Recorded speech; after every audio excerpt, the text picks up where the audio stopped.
हर माह के शुक्ल और कृष्ण पक्ष की त्रयोदशी तिथि को प्रदोष तिथि का व्रत किया जाता है। प्रदोष व्रत की तिथि जब मंगलवार को आती है तब उसे भौम प्रदोष व्रत के नाम से जाना जाता है। भौम प्रदोष व्रत में कथा सुनना व कहना बहुत पुण्यदायी माना जाता है और इस कथा में पूजा भी पूरी होती है। मान्यता है कि भौम प्रदोष व्रत की कथा सुनने व कहने से देवों के देव महादेव का आशीर्वाद प्राप्त होता है और आर्थिक परेशानियों से मुक्ति मिलती है। आइए जानते हैं भौम प्रदोष व्रत की कथा के बारे में। भौम प्रदोष व्रत कथा। सूत जी बोले, अब मैं मंगल त्रयोदशी प्रदोष व्रत का विधि विधान कहता हूँ। मंगलवार का दिन व्याधियों का नाशक है। इस व्रत में एक समय व्रती को गेहूं और गुड़ का भोजन करना चाहिए। इस व्रत के करने से मनुष्य सभी पापों व रोगों से मुक्त हो जाता है। इसमें किसी प्रकार का संशय नहीं है। अब मैं आपको उस बुढ़िया की कथा सुनाता हूँ जिसने यह व्रत किया व मोक्ष को प्राप्त हुई। अत्यंत प्राचीन काल की घटना है। एक नगर में एक बुढ़िया रहती थी। उसके मंगलिया नाम का एक पुत्र था। वृद्धा को हनुमान जी पर बड़ी श्रद्धा थी। वह प्रत्येक मंगलवार को हनुमान जी का व्रत रखकर यथाविधि उनका भोग लगाती थी। इसके अलावा मंगलवार को एक न तो घर लीपती थी और न ही मिट्टी खोदती थी। इसी प्रकार से व्रत रखते हुए जब उसे काफ़ी दिन बीत गए तो हनुमान जी ने सोचा कि चलो आज इस वृद्धा की श्रद्धा की परीक्षा करें।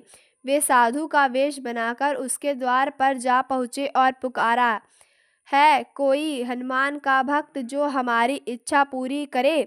वृद्धा ने यह पुकार सुनी तो बाहर आई और महाराज क्या आज्ञा है।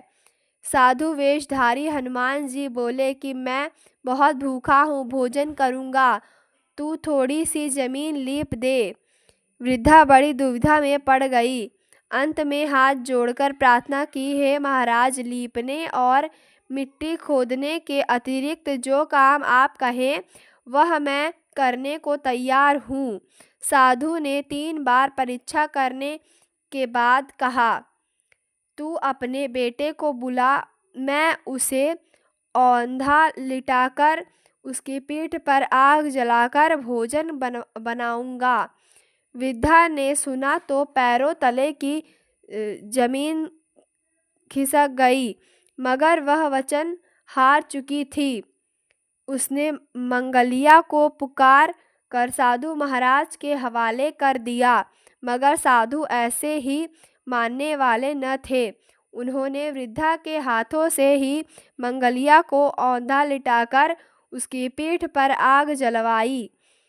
आग जलाकर दुखी मन से वृद्धा अपने घर के अंदर जा घुसी। साधु जब भोजन को बुलाकर कहा कि वह मंगलिया को पुकारे ताकि वह भी आकर भोग लगा ले, वृद्धा में आंसू भरकर कहने लगी कि अब उसका नाम लेकर मेरे हृदय को और न दुखाओ। लेकिन साधु महाराज न माने। वृद्धा को भोजन के लिए मंगलिया को पुकारना पड़ा।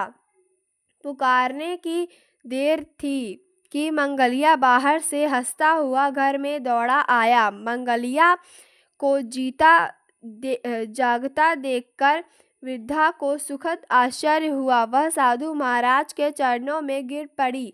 साधु महाराज ने उसे अपने असली रूप में दर्शन दिए। हनुमान जी को अपने आंगन में देखकर वृद्धा को लगा कि जीवन सफल हो गया।